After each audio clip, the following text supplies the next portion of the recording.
Hello, it is time to start the show. And I'm going to get started right after this. That's Korey. It's our guy. 49er. Hell yeah. It's Corey Davis 49er Wednesday, folks. Salute. Eventually, this trivia / 49ers talk stream will turn into the pick'ems again, So, Hell yeah. Can't wait for that. Oh, I know. I can't wait for the season to get going. All the defensive line depth and everything, all the changes we've made. I actually think the team has improved. Yeah, I think so too.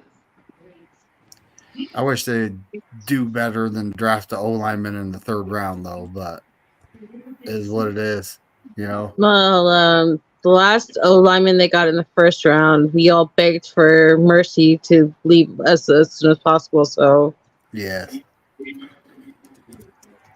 Yeah, when that playoff game when he got choke slammed by Micah Parsons, I was like, "Are you kidding me? Like, you're way bigger than that guy is. What is going on here?" But oh, where is CarCast? He's right there in the bottom. Oh, okay. He's got them East Coast Wi-Fi. Oh no, this is John. Yeah, John Jay had some issues. Oh, John Jay. Yeah, I'm having little issues. I thought it was CarCast because he's got that East Coast bias Wi-Fi. Hates his 49ers. So, hey Bryant, what's going on, buddy? What's up, Brian? How you doing? Daniel Berry Sports Highlights. Lakers winning the championship next year, folks. He highlights everything. You should go check it out. Brian, I gotta give you props. I have to give Bryant props for adding Jake Moody as the maybe MVP of the 2024-2025 season in his poll. He had I believe it was Brock, Christian, Debo, and then Jake Moody as options. Well, I mean, I heard that the Kittles the Kittles are having twins, and it was like, the Kelseys are having twins. The Kelseys. Oh, the Kelseys. Yes, they're the Kelseys because it's what, two boys or two girls? No, it's Mr. and Mrs. Travis Kelce. Yes, I'm being that disrespectful. I'm so sick of the tight end university. I'm just sick. Well, that picture they had where they're hanging out. I mean, I've seen that floating around. Daniel? And we were just talking about, like, folks, back in the day, did anyone ever hear about Michael Irvin and Jerry Rice hanging out? Nope. No. No. You never heard about, Steve Young and Troy Aikman kicking it? Never heard about that. Nope. It's like times have seriously changed, and then we got social media so they can like directly jab at each other. Which that gets interesting. That gets interesting. But yeah, it's just kind of the whole Kittle hanging out with Kelce thing. That just feels wrong to me. It really does. It's yeah. Oh yeah. You guys are not friends. That just feels wrong to me. Kelce turn myself down. She's laughing at. But yeah, you guys are not friends. Yeah, I don't know why they're kicking it together. Well, and Kelce just laughing at him. Who had the last 2 wins in the Super Bowl? All right, what's up, bro? You know what I mean? What up? What up, CarCast? What's up, CarCast? What's up, CarCast? Oh, there's Kenny. Yeah, what's up, Kenny? There's Kenny. What up, buddy? CarCast. What up, John Jay? Oh, what's up, son? Is that Sentinel or who's that?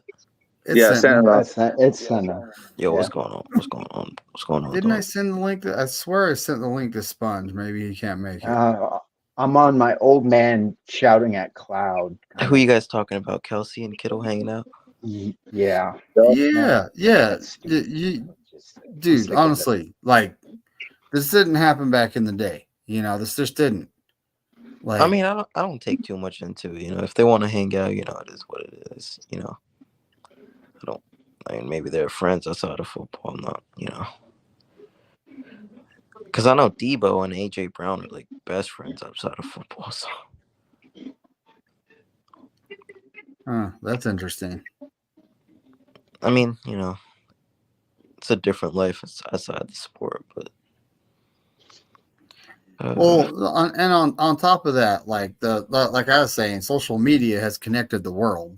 You Right. know, Yeah. so now these guys can like talk to each other and actually get to know each other. Back in the day, no, you didn't have that, but you still didn't see it happening.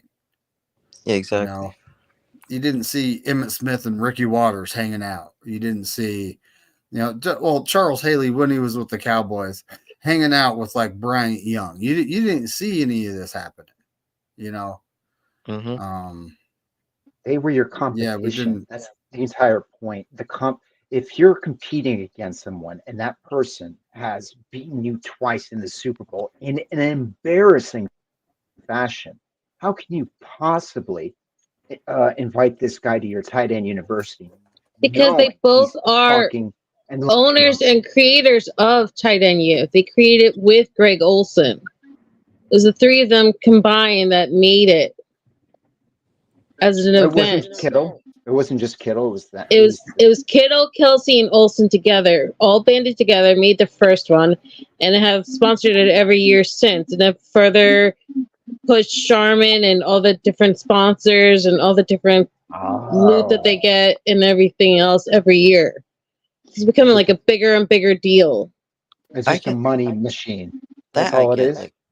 like in that standpoint, you know, It's Go like ahead. a collective to push the tight ends to get what they don't get recognized in the league. So it originally started as like a boot camp of sorts for people to learn different things from like a Mercedes Lewis and all these other different guys that have been in the league for so long. And then it was to bring in the next generation and then teach them what the others have been taught. It's become like a brotherhood thing they do every year. And the crazy part was, you remember a couple of years ago, they got in a lot of trouble because they were inviting almost every single tight end, whether it was an undrafted guy, a drafted guy, guys in the league. And then they got in trouble for not inviting Tim Tebow, but then they were saying that Tim Tebow wasn't a real tight end. So that became like a big thing a couple of years ago. So it's not that, it's just Kittle being nice to Kelsey. It's like they've been like, I don't know, I guess business partners, admirers of Gronkowski together. That they both looked up to Gronk. That should have been who ran Tight End University. They both kind of have helped each other like get their contracts. Like if Kelsey made this much, Kittle made this much, blah blah blah. I think the reason why it's so upsetting to Niner fans though is that we haven't had a win against Travis. 2018, Jimmy went down. I think we faced them in 2020. I could be wrong. But even in the regular season, we can't beat them. We can't beat them in the playoffs. So it's just like it's become like a thorn in the side that George is just so friendly with the face that just kind of like haunts all of us, especially last year where Travis had this huge prolific relationship with Taylor Swift that was like shoved down everyone's throats to the point where we all got like nauseous about it. That became more about Taylor Swift than football. That it starts to rub people the wrong way. So actually, the Taylor Swift thing did concept of tight end university. It's just a buddiness. They are not supposed to like each other, and it's not the Chiefs thing. Yeah, it does bother me a little bit, but it doesn't go into. It just doesn't. I'm just not wired that way as a fan. That's the enemy for 60 minutes on the field. That's the enemy. No, And I get it, but just it is the era that It is we're what it in. I is. mean, I you understand. remember they used to like spend 15 minutes after like every game with the jersey swaps. Like it became like a big thing for the league to show that behind the actual snaps, like these people are friends, they admire each other, they look up to each other, they sponsor each other. It's just like it's like a different generation of how the athletes, the NFLPA, and everybody else wants to tell their stories.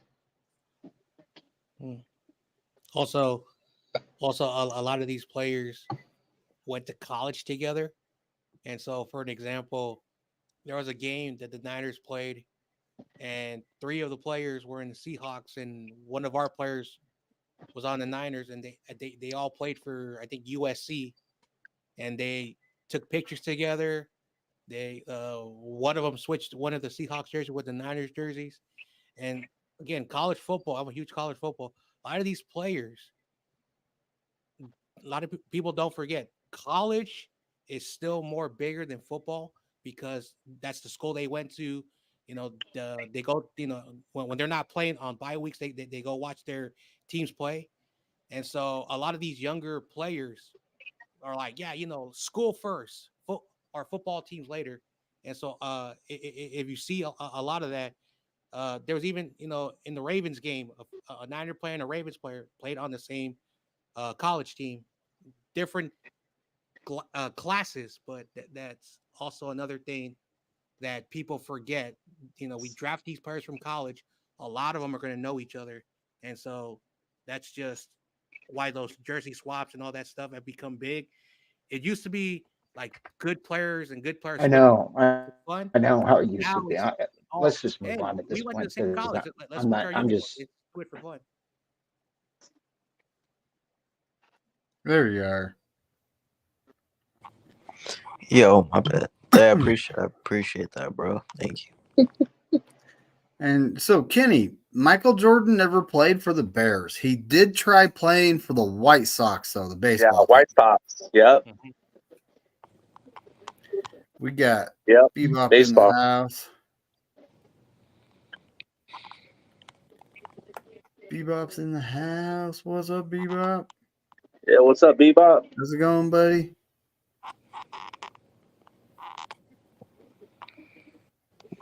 Uh-oh. Hold on a second. What, Kenny? You took a picture of the real Austin Powers? Hell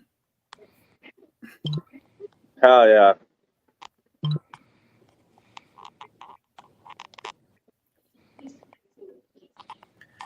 I don't think so, buddy.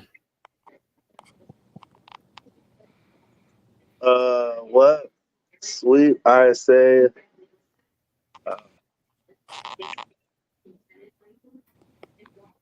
The actual detective? Oh, Austin Powers.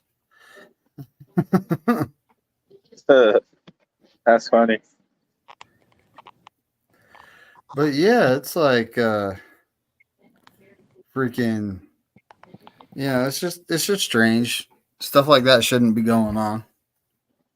What There day are we doing shouldn't be the weird pickup noises show? coming from my kitchen. I'll be right back. Oh, okay. When the season starts in September, we every Wednesday we pick Oh, the every team. Wednesday. Yeah, because the Okay. Thursday game, and then the game. Oh yeah, the Thursday. And then Korey would do like the following week, the first place, second place, all the way to the end of the year. Yeah. Yeah, I remember. Mm-hmm. Yeah, before the Thursday night game. Yeah. Yeah, I forgot. Wednesday. All right, I'm back. This year we're gonna have a Friday game. Off, so it wasn't too bad. Now, Oh yeah, Friday game. Yep. no, it was just like my bottles of water were sitting weird on the table, and they're like starting to fall off. And I mean, it'll sit there and make noise for 20 minutes, and then it'll just fall off. So I just went and put it all the way on. But anyway, Wait, don't we have 2 Friday games? Because we have the Black Friday game, and then we have the one that starts off for the Packers and Eagles. Yep. do we? I don't even know we playing on Friday. I know. Do we? I believe they're still doing Black Friday, and they have the Brazil game on a Friday, right Yep. after the Chiefs put up the new banner. So it's Chiefs put a Ravens, and firecracker. then it's Packers Eagles. I put a firecracker to that banner. Freaking. Yeah. Oh, Just, God. handle business, buddy. Win that game. That's what they got to do. Yeah. So the first game. Oh, it doesn't say if it's on a Friday or not. No, we play on Monday. We play Monday night. So the Chiefs game is Thursday. The Packers game is Friday, and then everything else is Sunday or, in our case, Monday. Friday night's a great night for football. If anybody knows that, let me know. You know, have I ever told you how I feel about those Thursday night games? Yes. Oh, I freaking hate them. It is you don't like the Thursday? You don't like the Thursday game? I've never liked Thursday games, buddy. Never. Like on YTC's channel, one time he was doing a Thursday night game. It was like the Denver Broncos, I think the New York Jets. This is not last season, but like the season before. And I freaking fell asleep. I literally fell asleep and started snoring. We were wondering who was snoring. He said, because like it was just that exciting, Worst one I think was wasn't it Colts Broncos a couple of years ago where it was Carson Wentz as the Colts quarterback versus Russell Wilson? That could have been the game. Oh, it was such a snore fest. I remember it was the Denver Broncos, and they did have Russell Wilson, but it was so boring. It was so boring. And then you know what the worst part was? That game was so awful, and then it became like a hashtag for like 2.5 months. That Thursday Night Football is so atrocious that they don't have a single touchdown for like 7 weeks straight or something. Like it was all field goals. It was just Yeah. But yeah, I mean, all right. So we better get to doing. We better at least get one page of trivia done. Sentinel can only be here for so long. So yeah. Who? Okay, Carcasting that East Coast bias Wi-Fi. Dang it. So Dave Corona, you're going first, buddy, because you're right next to me. All right, let's go. What is the most regular season games that the Niners have won in a single season? How many games in a regular season? Yep. Is it 13? There's there's used to be 16. We went from 14 to 16 into 17. That's how many total games. But how many games have we won in one season? The most. I think 14 and 3. Does anyone want to try to steal? 15-1. I'll steal. That's right. 15. Oh, damn. 15 and 1? Yep. We almost went full 16-0, but we lost to the Steelers. Oh, man. Yeah, that's crazy, ain't it? But Melissa, who holds the franchise record for the most playoff appearances with 23? I think. Hold on. Is that an obvious? Oh, yeah. Joe Montana. Anyone want to try to steal? Steve Young? No. No? Jerry Rice. Great players. Yep, Sentinel got it. Jerry Rice. Oh, Jerry Rice. He was on quite a few playoff teams. Quite a few. Yes. Does that include the Oh, yeah. Raiders or is Yeah. just his time as a Niner? Just his time as the Niner. Okay. Oh, he was in a lot of playoff games with us. All right. Sentinel, what is the name of the 49er cheerleaders? The Gold Rush. There we go. Hey, you skipped John Jay. Oh, no, I didn't. It- I'm just going around in a Skip circle. Melissa. Oh, okay. All right, my bad. We're going clockwise. Did I skip you, Melissa? No. No, I got one wrong. So now we're on John Jay. Okay, In my what bad. year? In what year did the 49ers play their first game at Candlestick Park? 71. Yep. I knew you'd know that though. It's also on my picture. Yeah, I know. I just Yep. saw that. I was like, oh, there it is. All right, Corona. Yes, sir. QB. Uh-oh, what? Hold on a second. Let me read this. Yep. QB, My Life Behind the Spiral, which is the name of a book, was the title of which former 49ers autobiography? I'm not sure. I think you need to guess, buddy. He's a QB. Is it Patrick Willis? No. It's a quarterback. Oh, quarterback. Steve Young. Hey. Go Yeah. Kuna! All right, Melissa. Mhm.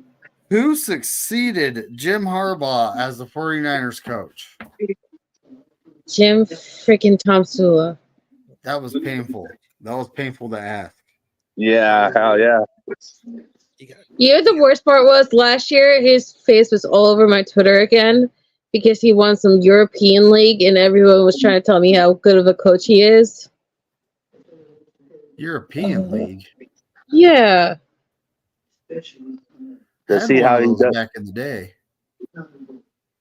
It I was think so Carcass. good. I think Carcass is backstage. I see that.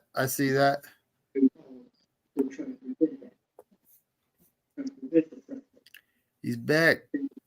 And he's actually in the right spot because we're going counterclockwise. All right. Sentinel. This is a true or Yep. false. Film director Oliver Stone is a 49ers fan. Yep. He's actually more of a Joe Montana fan, and he actually named the character Tony Montana after Joe Montana. It's true. I swear to God, I know that. Scarface. Yep. Say So hello, it's to my, two? Classic right there. say hello to my little friend. I've seen that movie So, so many times. all right, John Jay. In the 1985 NFL draft, the 49ers sent picks to which team to trade up to select Jerry Rice? New England Patriots. You know, Yep. I remember that. I remember this. Why do I remember this question? Yep. It was on Corey. Corey's. So he said it. Yeah. Mhm. Yeah. It was one of the ones he did before he. But before he got into that one book that was like super jacked up and asked all kinds of trick questions and Yeah. So you want to hear the dumbest thing that happened? So the Cowboys thought that they will get Jerry Rice, so they moved right behind the Patriots, and then the Niners traded with the Patriots. Imagine if the Cowboys would have traded with the Patriots, history would have been different. So we Wow. I'm outsmarted glad. I'm glad he didn't go to the Cowboys. we outsmarted the Cowboys that day.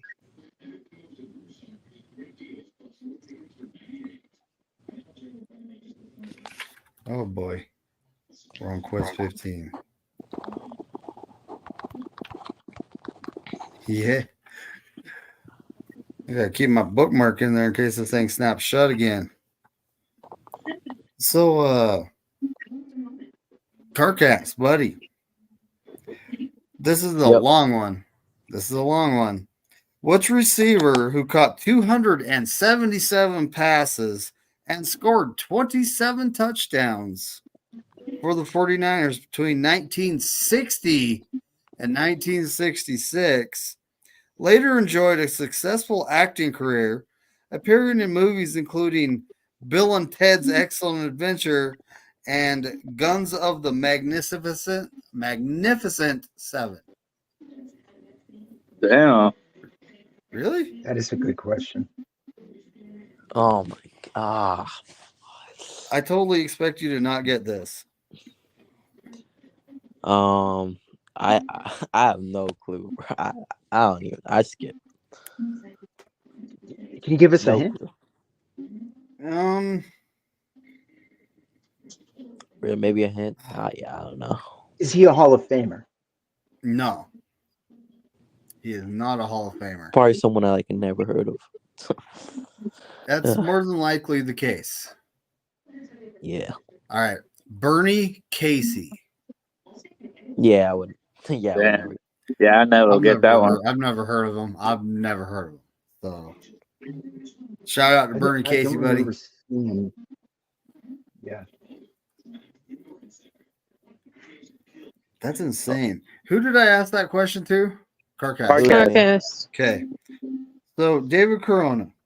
Yes, Which sir. undrafted quarterback went to the Pro Bowl in 2000, 2001, and 2002?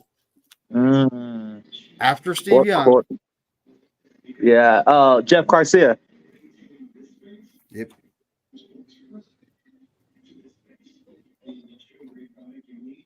All right, Melissa. Mm-hmm. Who was the 49ers defensive coordinator between 2011 and 2014, who later went on to become the head coach of an AFC West team?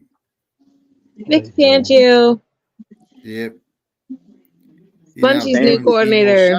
Shout out to Sponge. I swear I sent him I'm gonna have to make sure I sent him a link. I thought I did. Oh, that's why it's so quiet. Yeah, 'cause I know. That is why it's so quiet. He probably fell Right. asleep. 'Cause, he's been staying up to 3, 4 in the morning. Whippy-doo. Plus, he's a kid. He needs all his sleep. What's up, Damian Lee? Mm-hmm. Ooh, see, that is true. That is true. He wouldn't have had Joe Montana to start with. Mm-hmm. The Patriots. I'm glad you did. I'm glad he didn't go to that team. The Patriots went to the Super Bowl in '85. What if they beat the Bears? Well, maybe, probably not. I don't know if they could have back then, But Sentinel, with you, buddy. Some drops. I think it's Meneses. No, she just answered the defensive coordinator question. Oh, my bad. So, Sentinel, did the 49ers have a winning or losing record in the regular season games where Colin Kaepernick was the starting quarterback? Could you repeat the question? Oh, boy. Did the 49ers have a winning or losing record in regular season games where Colin Kaepernick was the starting quarterback? They had winning record. Yep. Ooh, it says losing. Oh. So you think he was the starter in 14, 15, and 16, and then he got benched in 16 for Blaine Gabbert. Oh, damn. But he took it to the playoffs a couple of times. He did in 2012 and 13. He started after Alex got hurt in 2012. So yep, you could say half of 2012, and then 13, 14, yeah.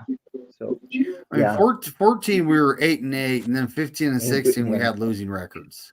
Yeah. So I should have.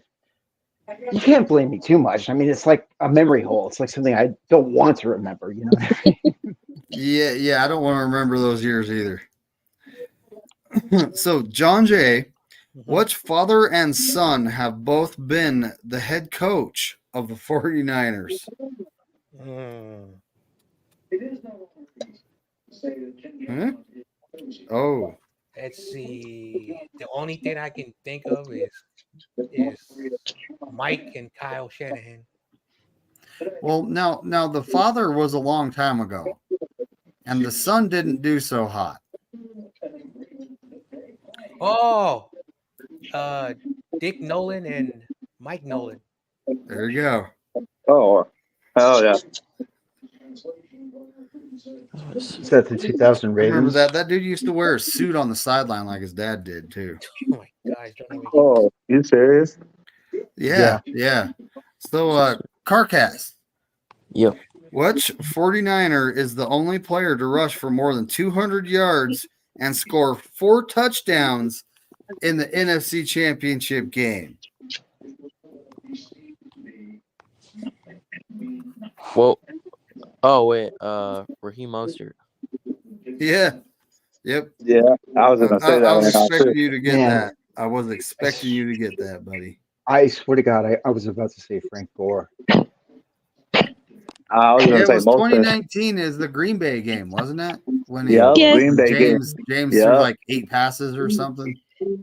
Yeah, 8 passes. Oh, yep. that's right. Yeah. yep, Mostert.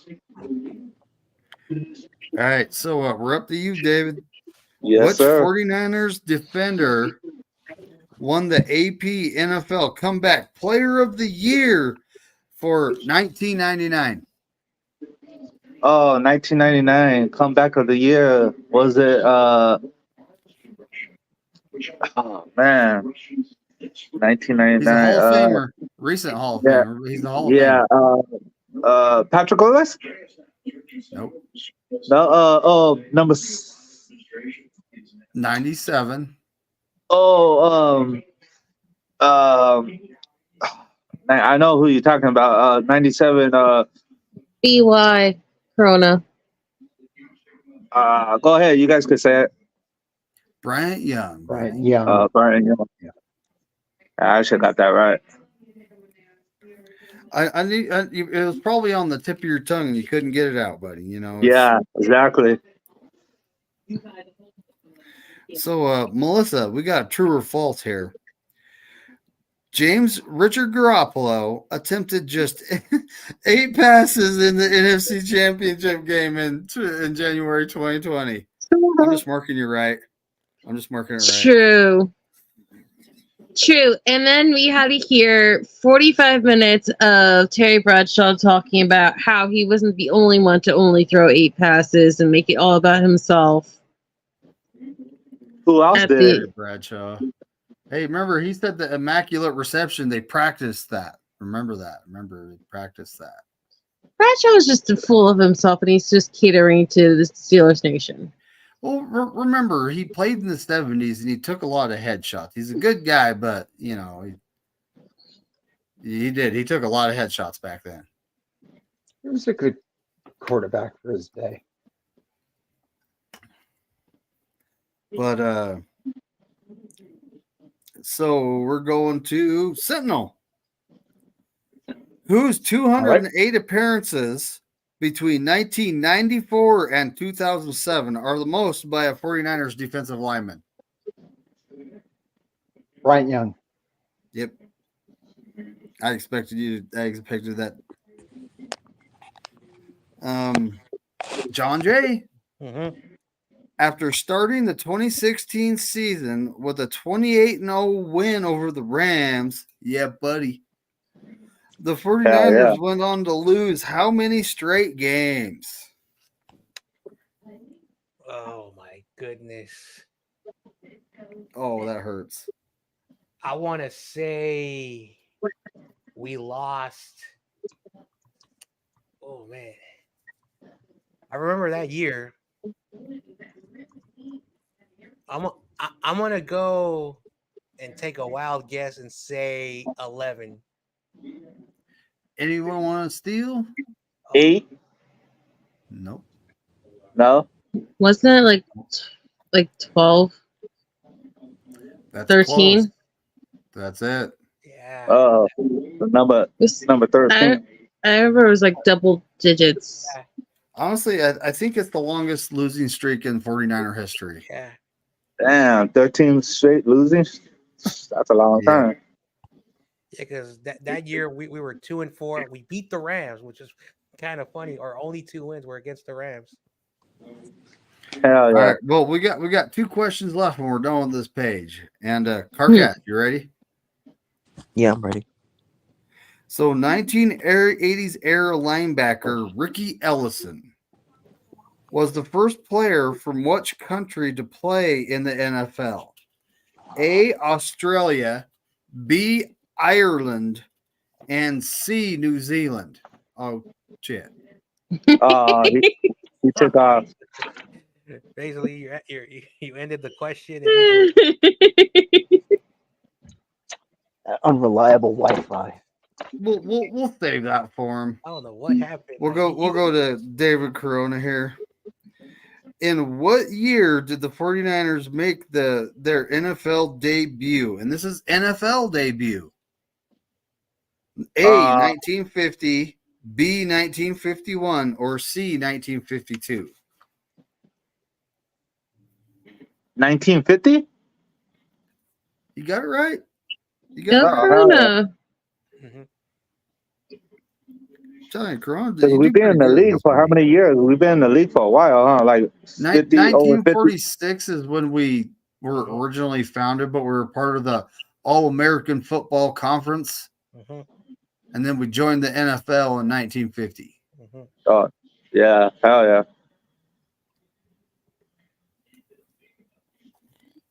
Big Gibson. Say what? Hey Corona, are you looking forward to the college stuff this year? Welcome to the channel. Please subscribe. It's free. Yeah, I watch a little bit. I watch a little bit of college here and there. No, I wasn't talking about like college football itself. I'm talking about like all of the college betting that the Niner players do versus each other. Oh, so like, yeah. you remember how Kittle had Brock Purdy come out and the mascot, and then this year I think Debo has one over Kittle because the Gamecock women took out or did better than the Iowa women's basketball thing. So like that's the new thing I think they're going to do at one of the pressers or something. So I was wondering if like anybody else is going to like keep an eye out on stuff like that because I think that's funny. Yeah, when they can bring they in get the in, rivalry. can they get in trouble for Sentinel, that? that's your alarm, buddy. You got to go. Yeah, I've got to go. Thanks for having me on. I'll see you All right, later, fair guys. enough. Yeah. Nice, All right, buddy. Have a great night. Hey, can they get in trouble for Kenny. that? Huh? Can they get in trouble for betting other sports? I honestly don't know. I think when they go up to the press and they say that they're not actually betting, but it's like a friendly like competition or it's just to give the other teams the other players team like recognition like to so like when Kittle put the Iowa and the Iowa State thing, it's just like they have to say it a certain way at the podium so that way they don't get in trouble. Right.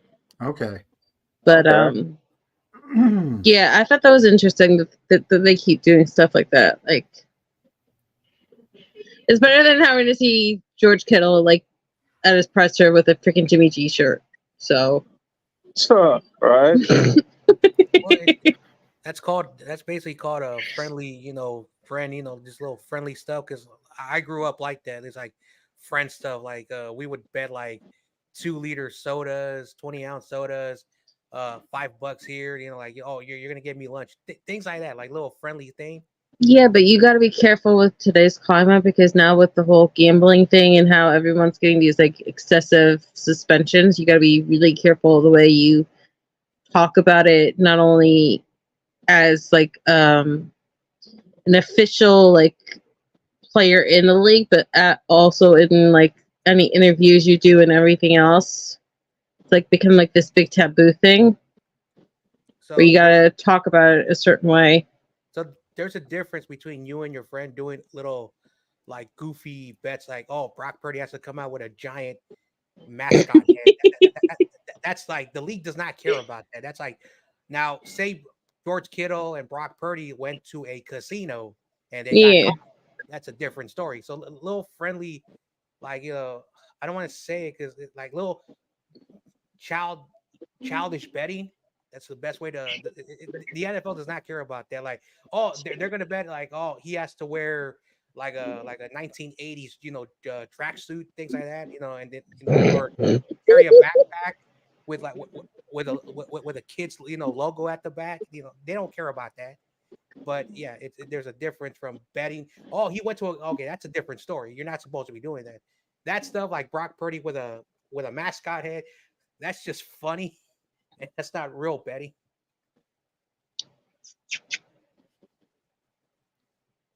Yeah. Well, honestly, maybe we should ask them Detroit Lions wide receivers. Right? Oh my god. They got suspended for it. They should know the rules. They should know the rules now, right? Yeah. Has there been like a single season Jameson Williams hasn't like missed the predominant amount of time, whether it was due to injury or suspension? Like it's crazy. And there are actually people who try to say that he's the biggest weapon and it's not Amon-Ra St. Brown. St. Brown is the Detroit's number one offensive weapon. I you agree, do have but Sam Laporta, but it's crazy.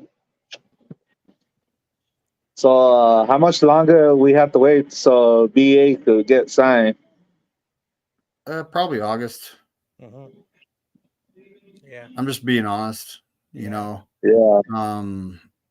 When it comes to like if you rewind time and there's Beto, what's up, buddy? Yo. Oh, what's up, Beto? Yo. But what's good, man? But Nine if you rewind time, house. we were in this contract talk with the tight end back in the day, and you never heard about him, unfollowing us on Instagram. He wasn't doing a short dancing video after someone, one of his peers signed a big contract. None of that happened. And it wasn't only him, though. And he showed up for camp and everything. Fred Warner did the same thing. He showed up for camp. It was quiet. You heard crickets. They both shined in July. Right? And then, other players, they do approach it differently. But why is it always the wide receivers that are making all the noise? Yep. I mean, it's not just a 49er thing. Mm-hmm. I kind of have to protest. We did just sign one receiver who did not make a stink out of his deal. That's right. That finally got more than just his 1 year tender. So how about we just say that the upper echelon of receivers usually are the ones that make a big spectacle of themselves. Yes. And I don't think Armand St. Brown made a big deal about anything. He got paid and that was it. And I think who's up for contract extension? Let's see. I think Jamar Chase at the Bengals, because he's after his third year, so they could extend him this year. Mm-hmm. But and then what? CeeDee Lamb, right? He hasn't signed an extension yet. Mm-hmm. Nah. But CeeDee Lamb is when it comes to their offensive players, he is their best offensive position player. Mm-hmm. So, I expect him to get anywhere from 30 to 32, 33, somewhere around their season. Mm-hmm. Damn. Aiyuk, he's good, but can you say he's our best offensive player? We got a lot of weapons, so everybody's good. Yep. Here's the thing that's the thing, yeah. Here's the thing that bothers me. If I know you should take everything you hear right now with a grain of salt, whether it comes from the Niners beat reporters or not.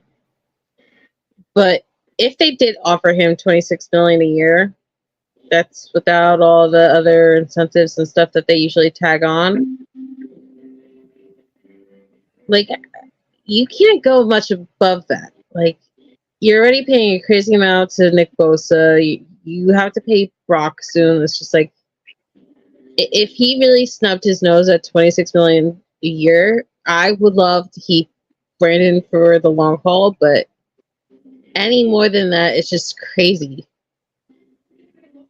Like, you can't be the Cowboys. You can't push yourself into a position where you're gonna have to pay the quarterback, the receiver, and the defensive player like all top tier money. Where there's no way you could even fill out a roster besides those three guys. Like, I don't want to be that kind of a fan like bashing my head against the wall because my team wants to pay like the uber top of everything to everybody.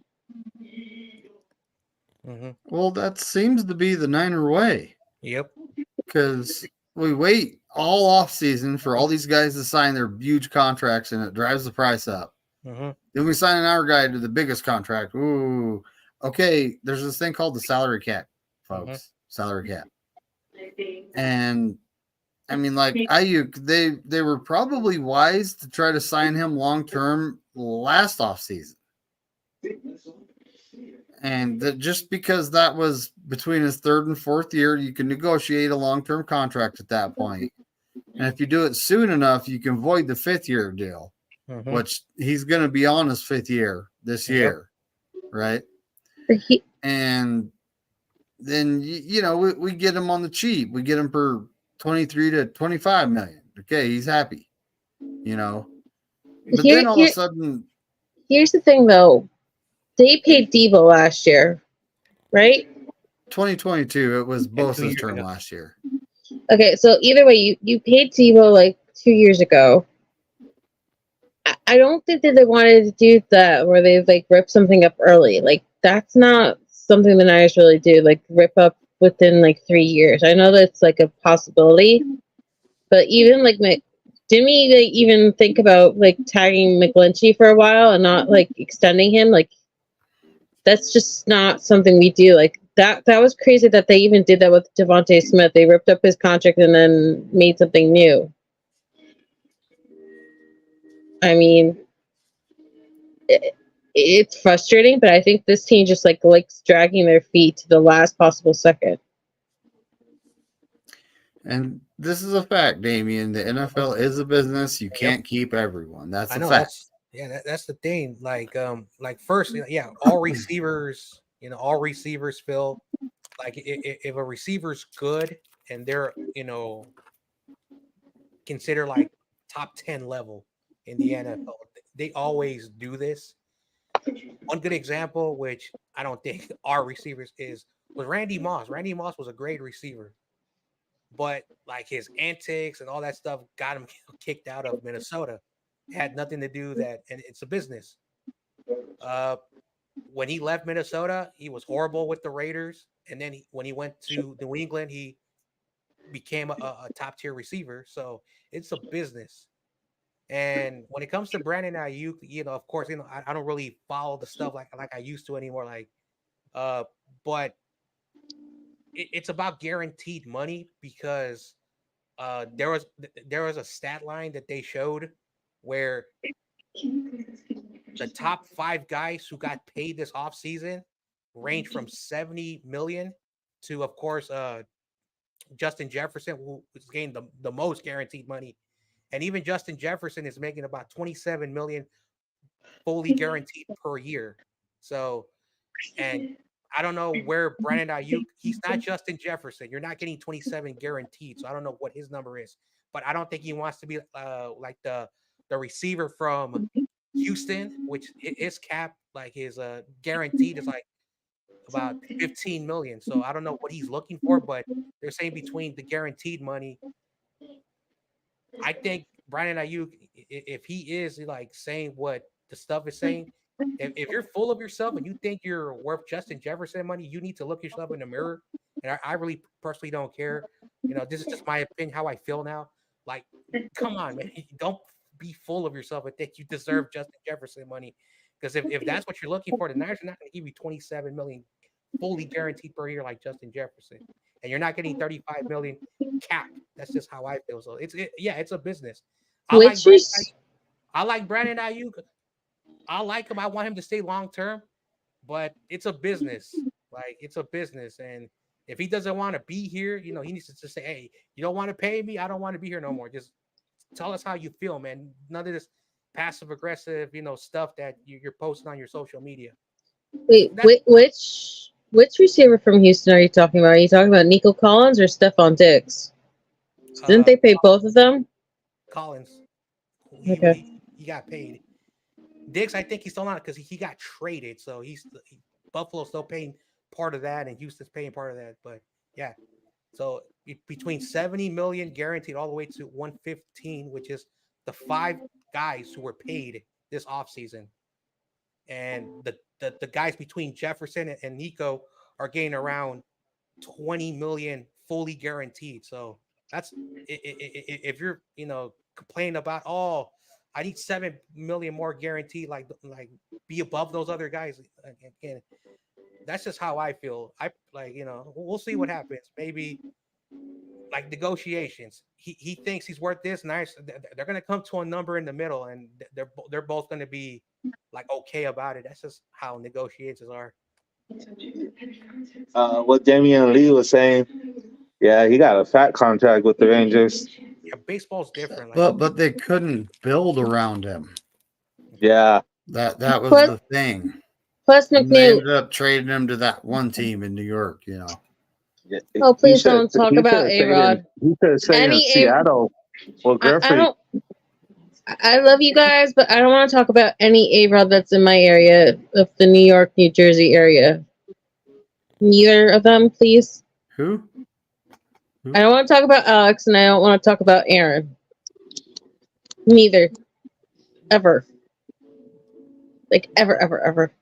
Yeah, but Beto, what if they wait till a week before camp and all of a sudden he has like a 800-yard season? But here's the thing, though, McNair.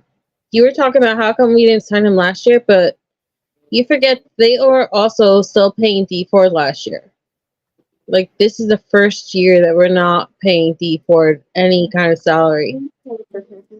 And then we even had to wait for Eric Armstead's money to get freed up after June 1st. So it's just like we're actually on the book for $5 million for Trey Lance, believe it or not. I kind of feel like you shouldn't be, I honestly think the CBA and the salary cap rules need to be adjusted. Yeah. If you trade a player, okay, take a little bit of dead money that year, all right. But then the next year, come on, he's off the books. I just don't understand how does a player essentially retire and you still have to pay him for like 4 more years afterwards? It's the money that they're promised. So the salary cap basically is it is technically fiction. The thing is that like a player could be off the books, they could be on another team, but you still got to pay what they're owed. Or what teams do is like they basically take away from the following year the dead money, the term dead money. So they're like, we're gonna borrow that money to pay off what we owe in the books, and that's why salary caps are very different from each team.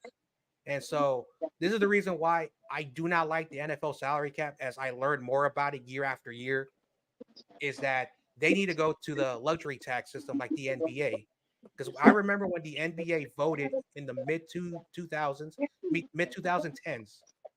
that they were going to do a share revenue, meaning that sponsors are going to throw in money, the league's going to throw in money, and then they're going to tax a certain amount. So in basketball, you have these things called max contracts.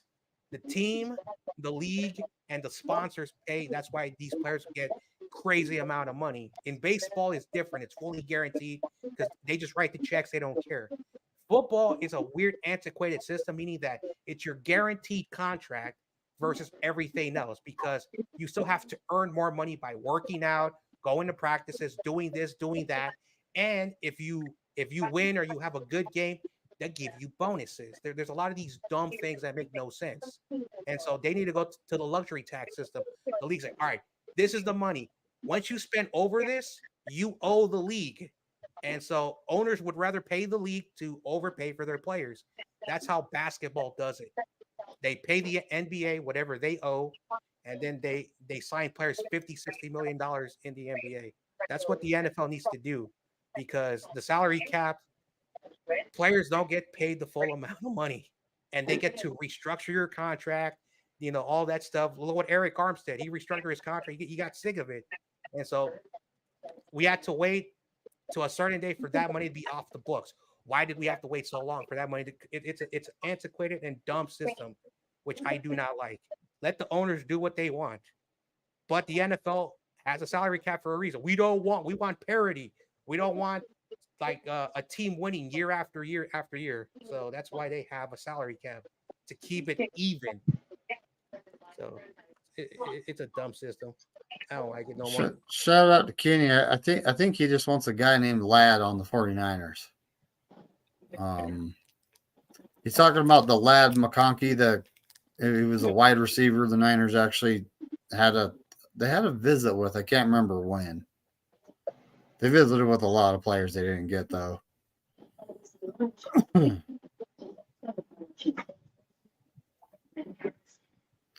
Ooh, and this is the point. That's a point I was actually making on Niners Coast to Coast on Monday. So, I don't honestly believe we have a true number one wide receiver.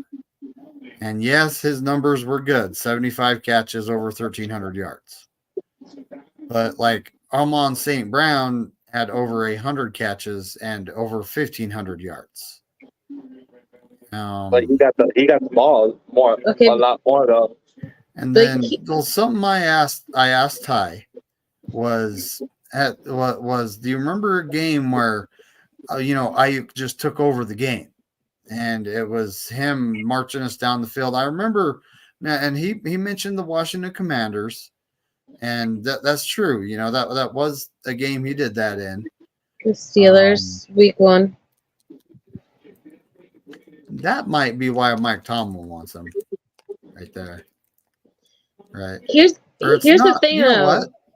It's not Mike Tomlin. When you compare the Steelers reporters, folks. All this stuff is not coming from the Steelers organization. Actually, it's mostly ESPN and their obsession with Russell Wilson. They want to prove that Russell Wilson can work outside of Seattle. It's become a big running joke, and they think that the more weapons they get him, the better chance he'll have to succeed.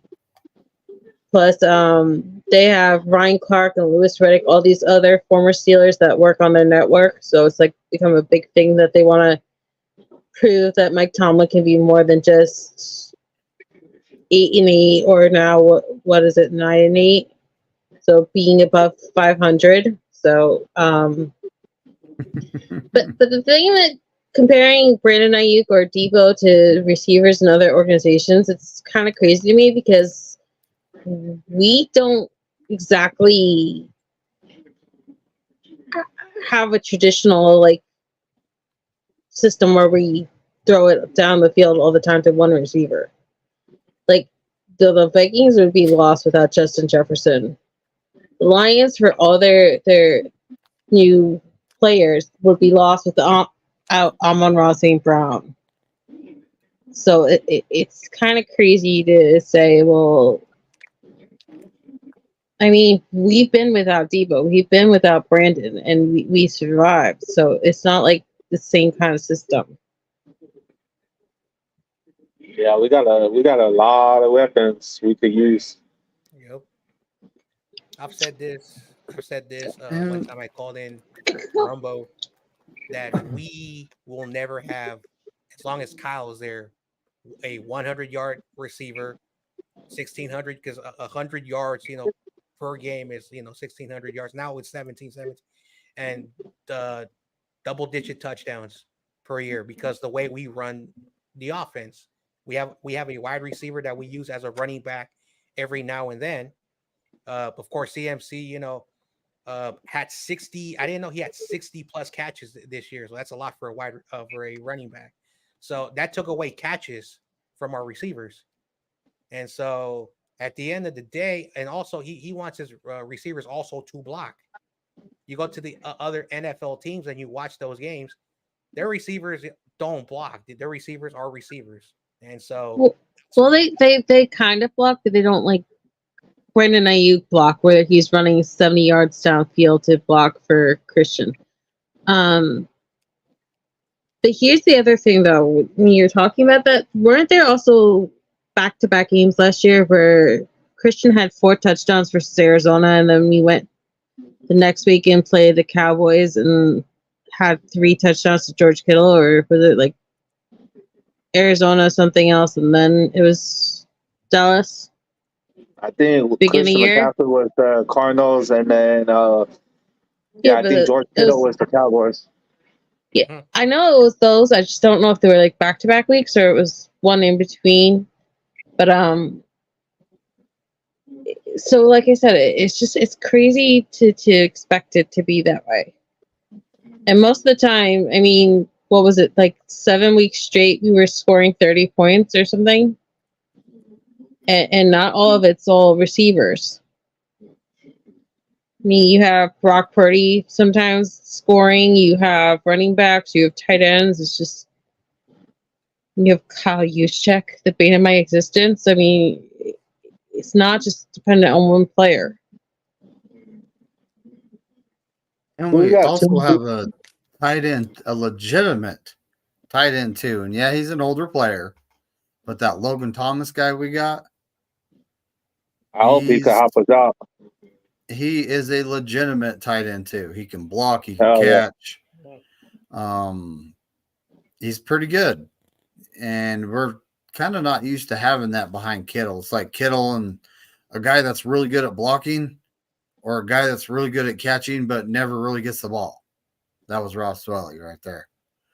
And now we have a guy that can do both. So Oh, yeah. this ought to get interesting. Kenny actually asked a question earlier in the chat. I'd have to scroll up quite a ways to get it. But, or no, it wasn't Kenny. It was Beto. Do you think Ricky Purcell is going to take snaps away from Juwan Jennings? Yeah, I love you, Beto, but you're testing me this week on this freaking question. No. And Nah, I'll tell you. I think that's Jenny's spot. I'll tell you why. One, we do not force rookies until we're absolutely forced to. That's just a Niners staple. So all this whole Jacob Cowing and Ricky Parcell are just going to wipe out Juwan Jennings. Y'all are dreaming, and it's enough. Like, we get it. He's not fast. He's not flashy. He's not this great catcher. He's not sexy. He's not whatever. Get the frig over it. Juwan Jennings has more than earned his contract, and he is beyond, hear me, beyond essential to this freaking organization. So just get the hell over it. He's not getting his snaps taken away. And you don't have a Charlie Warner. You don't have a Ross Dwelly who pretends to block anymore. So even when he's not being featured, guess what? He's selling out his routes. He's being a decoy. He's blocking. He's catching. And guess what? He's a goddamn chain mover. Like, let's stop pretending like we need 3 Debos. Okay? You can love Debo all you want. Juwan Jennings is beyond essential for what he does. Okay? Here's the other thing. These guys were great athletes in college. Doesn't mean it's going to translate to the freaking NFL. Okay? It's different. They get different looks. It's different speed. And you don't know who's going to get injured. You don't know if it's going to be like an Ambry Thomas thing where he gets in his head. And if he starts screwing up, he's going to keep screwing up.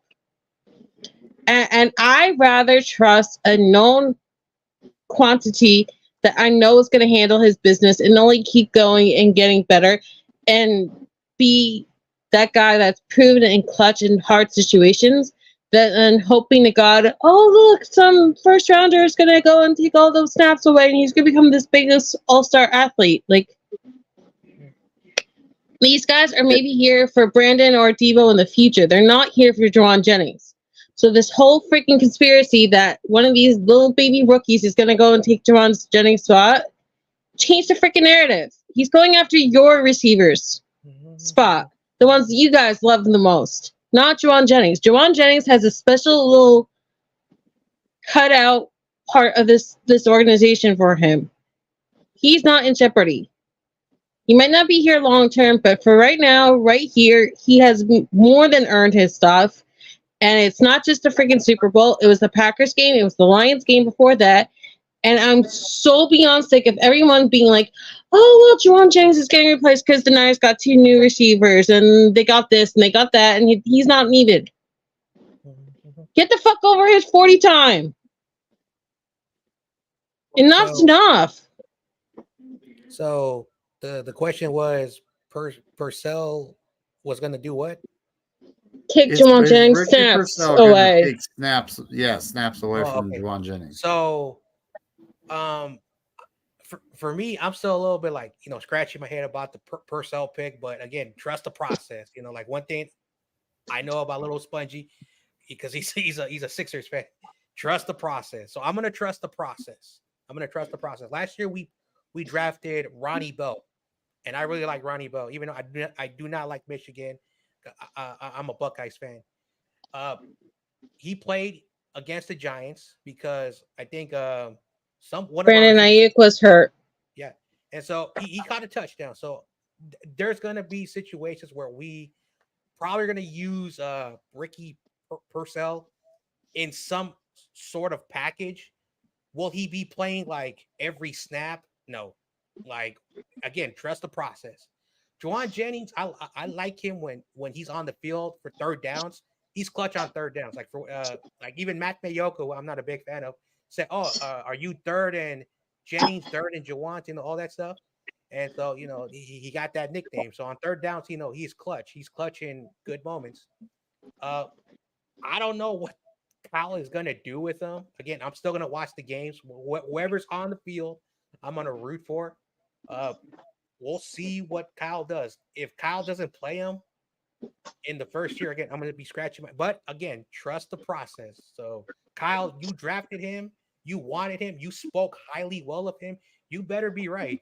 Because, like when it comes to some picks that we do pick, there's been a lot of questionable picks. And there's some players that are not on the team no more. Just the track record speaks for themselves. But if he becomes something special, I don't think this year we're going to see him like 100 catches, 1,000. I think he's going to be doing something, but we have a lot of depth and if we sign Brandon Aiyuk to a deal, he will continue to fall deeper in the depth chart. So again, the Purcell thing, I don't know what's going to happen. I'm just going to watch it play out. That's just how I feel. But when I watched the little film that's out there, not the highlights, he does play a little bit like Deebo, the way that Kyle likes to use him. So he might be like a Ray McCloud type of player. I could be wrong. I don't know. Not too much information about him, but he said, "Oh yeah, really good. I liked him. I think he was one of the best receivers in the first round." So that's Kyle Shanahan for you.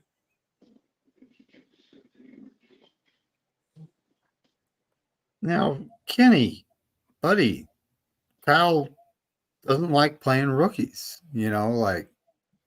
Ayuk, he was a first round pick. He played. Deebo. But why was Brandon? Was Deebo a starter to start off his first year? I don't think he was. No. I think he became a starter as the season went. Deebo was behind Kendrick Bourne. Because remember, Trent Taylor got hurt, Jalen Hurd got hurt, and then they traded for Emmanuel Sanders. So Deebo was behind both KD and Emmanuel Sanders. Yeah, I remember that year. And the reason why Brandon was featured in his first year was because it was COVID year, and that was the year that everybody and their mama got hurt. Okay. And here's the other thing. You all want to keep saying Pearsall or Cowing is going to replace Juwan Jennings. At best, he'd be like the Chris Connolly or Ray, little gadgety guy that's used in special teams and then comes in to spell out the other receivers to give him a break. Like, we're all still sitting here wondering why Jordan Mason isn't featured more. And that's just how our head coach works. He has all these options and he drags his feet moving on from certain things. And it's crazy to me that we're having all this discussion about all these new weapons, and the only name that keeps being featured to being replaced is Juwan Jennings. Like, I don't understand this fan base and how it's just one receiver that's getting all this hate that has to constantly be replaced. Like, I'm at a loss to compute why it's only the one receiver everyone thinks needs to be replaced.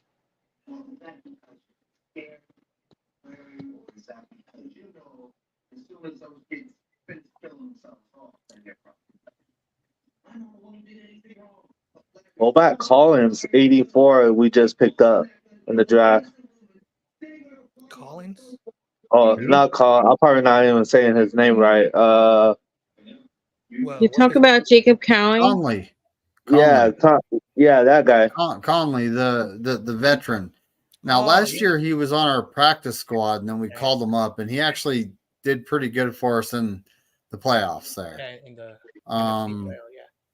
This year's different. We have 4 young wideouts that are going. 2 of them are going to be fighting for their roster lives. 2 of them are rookies, so they might just get the benefit of the doubt. And that's well, the first rounder will definitely get the benefit of the doubt. But between Ricky Purcell, Jacob Cowing, Danny Gray, and Ronnie Bell, those Ronnie Bell and Danny Gray are going to be fighting for their roster spots, big time. And in limited camp, because it hasn't been much, Danny Gray and Ronnie Bell have actually looked good from reports. That's what I've heard. Oh, hell yeah. And that's gonna make a tough decision when it comes to the 53. Yeah. Because typically we keep 5, sometimes we keep 6. Mm-hmm. And right now, our top 3 wide receiver, well, one of them's not signed yet. So that's yet to be determined, and that's Aiyuk. But we got Aiyuk, Debo, Juwan Jennings. Then we got Purcell and Cowing, so that's 5 spots. Yep. So isn't Tay Martin 7? also there? Tay Martin is there. He how many wide receivers we could get? We Trent got 6. Taylor. Maybe 6. Maybe we could have 6 wide receivers on the roster. I think we're gonna keep 6. But that means the top 5 guys pretty much being set with the 2 draft picks and the other 3, Ronnie Bell or Danny Gray, and it's like, I mean, Ronnie Bell's good enough to the point if we cut him, he's going to get picked up somewhere. Yep. Danny Gray hasn't necessarily proved a lot, but he did good on special teams for us his rookie season. He was a gunner. He was our best gunner. Yep. Yeah, like wide receiver was not an immediate need. So I'm trying to understand. Again, like for me, I personally don't care what Ricky Purcell is going to do this year. But did we really need a wide receiver at 31? And again, no. Kyle, trust the process. Trust the process. Like little Spongy said, what is it? Trust the process. I'm gonna trust Kyle. But if we don't see a lot of Ricky Purcell, I'm gonna be scratching my head. I would like to, scream, but I'm gonna trust the process. And Juwan Jennings has earned that number 3 spot. He's earned it. He's not like, they draft. He earned it. There's a reason why he's number 3 in the depth chart. He's not number 4. He's not number 5. He's 3rd in the depth chart, right behind Debo and Aiyuk. And he's done a lot of good things for us. Yes, he doesn't get the same amount of catches, the same amount of yards, the same amount of touchdowns, but he blocks. And Kyle loves blockers, and that's why he's important to the offense. our offense, Kittle blocks a lot. Our receivers block, so they block. And if your receivers are blocking, you're going to be playing. Does Ricky Purcell block? Again, I don't know too much about him, so we'll see. Because we've been harsh on our wide receivers, so we'll see how that situation goes. But trust the process. See, I think there's a reason why we went for two rookie receivers in the draft. My thinking is, Kyle doesn't want to keep scraping the bottom of the bin, trying to find like a Willie Snead, a Ray, somebody else that they can get that's a proven vet to fill in a spot, because these guys can't stay healthy or they don't work out. I also think it's so that he has kind of options. Because in the past, he's been on the record saying that in 2019 he was beyond done with Kendrick Bourne, and his entire plan was to get rid of him. But then everybody else got injured, and so he was kind of forced to keep KB, even though he really didn't want to. I think he doesn't ever want to be in that kind of situation again, where he's forced to keep somebody he doesn't want to be on the roster.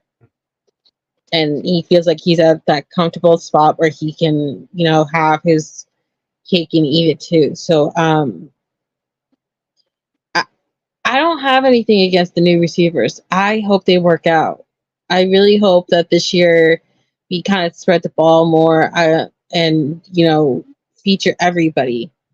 But my gripe, and I'll fight till I'm freaking lose my voice, is that I do not understand the Jennings slander, and I'll never be okay with it. There's not one game, one thing at all that justifies so much vitriol of why people want to replace him so badly and just get rid of him for unproven talent.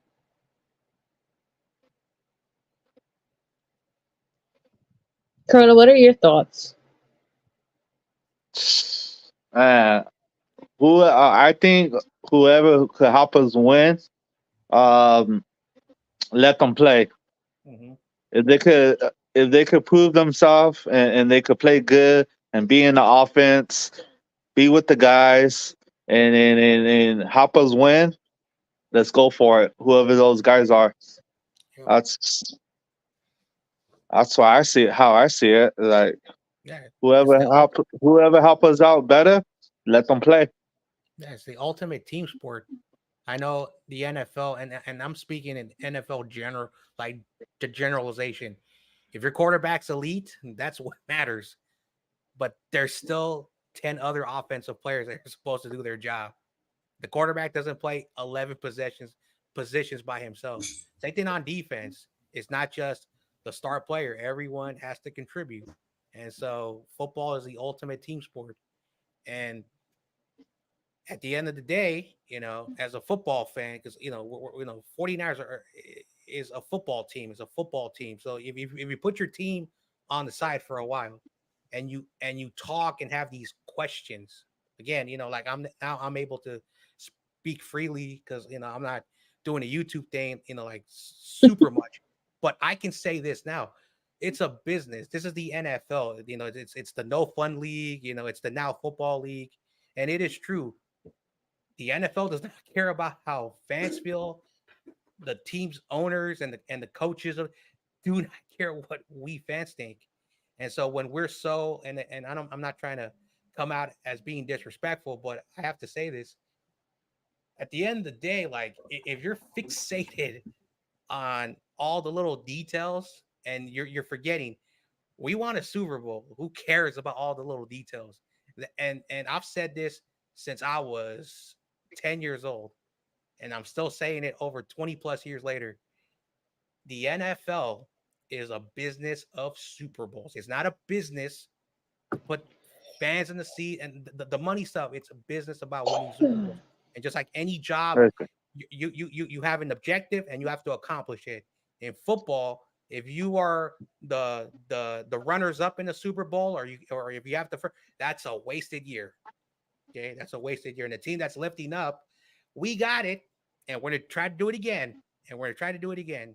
And so we get very fixated sometimes of all the little details. And so I hopefully very soon, and we don't waste this team, that we can get that Super Bowl. Because I don't like, and I said this as a joke a few nights ago. I hope we don't become the Bills of the '90s. We go to the Super Bowl, we lose. I don't want to be the new Bills of the modern era.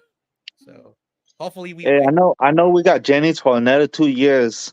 So if he has two great years, you think he'll have get another big contract, maybe like a 3 or 4 year contract with the Niners, and he breaks out, he does good, and so his contract expires, and you think he'll get another big contract, maybe like a 3 or 4 year contract, so he could stay on the team. Who? I think at Jennings. this I think at this point, Corona, and this is me being realistic. This is not me thinking with my heart. I think Juwan Jennings is at that point where he's going to be like Ross Dwelly, where he'll maybe survive on 2 to 3 year deals if he stays with the Niners, but he'll never really get big money or anything long term. I think as soon as that rookie year happened in 2020, and he was put on the practice squad, and then he was put on the non-injury list for the practice squad, I think he was just never meant to have a long-term deal with this organization. I don't think, no matter what he does, I mean, I don't think even having 5 touchdowns in the Super Bowl and winning the Super Bowl would get him a long-term contract here. It's just, I don't think it's in the cards. I'm just beyond grateful that he's finally not on 1 year tenders anymore. But also, the other thing that I think is driving this narrative is that everyone's taking these reports about how Pearsall is working and how he's working with Brock Purdy and all this other stuff. But we need to remember that once upon a time, they were pushing the narrative that Dante Pettis was looking great at camp, that Jalen Hurd was this next great big hybrid athlete at camp. And just because they're being featured or looking good or whatever, like, that doesn't always transfer to the regular season or even to the playoffs. Like, I'm glad to hear things are going great with these guys. I mean, it'd be alarming if they weren't doing well, but they haven't even put the pads on yet. Like, can we just slow the roll a little bit? Yeah, exactly. Yep. I know if he doesn't stay on the Niners, I know he will get a big contract somewhere else. Mm-hmm. But Yep. we need to win a Super Bowl before anything happens. It's just is So is that principle that, like, you build around your core. And the Niners have been very lucky that a lot of players have panned out and done really well, which is what you want. You want to build a team by the draft. Free agency is fun. You can always cheat, and bring other players, but you want to build. And when you're awful, and I'm so glad someone brought up the Lions earlier, why they were able to pay, their tackle, their wide receiver, and because they had a lot of money, because they were awful for a while. Even before this, they were not good. And so they were able to pay everyone. And so down the line, if the Lions continue to produce and bring, they're going to have the same situation as us. And so we've had this issue, and this was brought up by a show I've never heard of on Fox Sports, that they said that the Niners have been so fortunate that since Kyle's been on the team and we've been, developing and drafting players, we've hit so many home runs that eventually you cannot pay everyone. And this is the business of football, and we've been so blessed. And this is the thing that I don't like anymore, and that's why, I've said what I said. There's no turning back. Like, I'm done. I personally do not care about off-season reports. I know people who are creators, and I respect them. They're hard workers. They're trying to put content. I get it. I did it for a while, 3.5 years. But eventually you lose that passion, and I lost the passion. And I'm from here. I'm fortunate. I can say I'm fortunate to Bennett Candlestick Park many times, going to that stadium that people talk shit about. It is what it is. I don't like it. And so at the end of the day, they moved the Levi's. I've accepted that. Of course, it took me a while. I've accepted where their home is. And so, but at the end of the day, one of the things that all these little things that they get from social media that they put out there and the media talks about, they write about it, all that stuff. And this is what the media does. They always take clickbait. Before it was called clickbait, it was basically something that they got from the tabloids, and they made a big hoot about it. And it's time for us to realize you can still take the stuff if you believe it. Good for you. If you want to just say, all right, let's see where the story goes. Let's see what the facts are. And some people are just trained to read the stories. Back in the day, you would get the newspaper and you would read everything that was on the newspaper. Now it's more easier because it's now on your computer screen, your tablet, your phone, everything. And every 5 seconds there's something new to talk about. But back then, every morning you would read the news stories and you will talk about it. And so the news has changed since I was a kid. And so that's just how it is, because there's always like an article every 2 minutes about the Niners. There's always like 10 videos per minute about the Niners. And there's also even the national media. It's so sometimes you do have to take a lot of things grain of salt. If people believe what they want to believe, power to them. I'm a person that's like, if you believe what you want to believe, I respect that. But sometimes, and that's why, I believe this. I believe the Niners are going to do what they've been doing since I became a content creator. We wait till the last moment. The people write about it. People bitch and moan. Excuse my language, bitch and moan. And then when the season starts, everything's back to normal. We're all best friends again. And it's happening in the off season. Yeah. I'm at the point where all I want to hear about is the defense, because I think that's still the most interesting thing that's going on with this team. I really want to hear about Gross Matos from the Carolina Panthers that came here and see what he's going to be on this defensive line.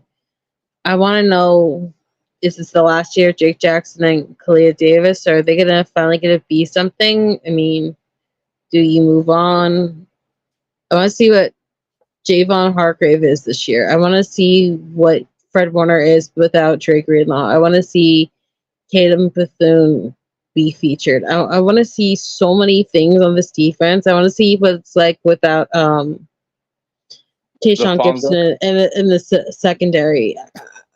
I mean, I want to see if Hufanga and Jair Brown could play together.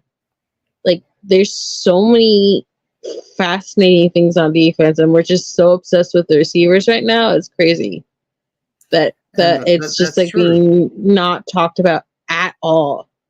Every level of this defense is changing, and it's just like receiver or nothing.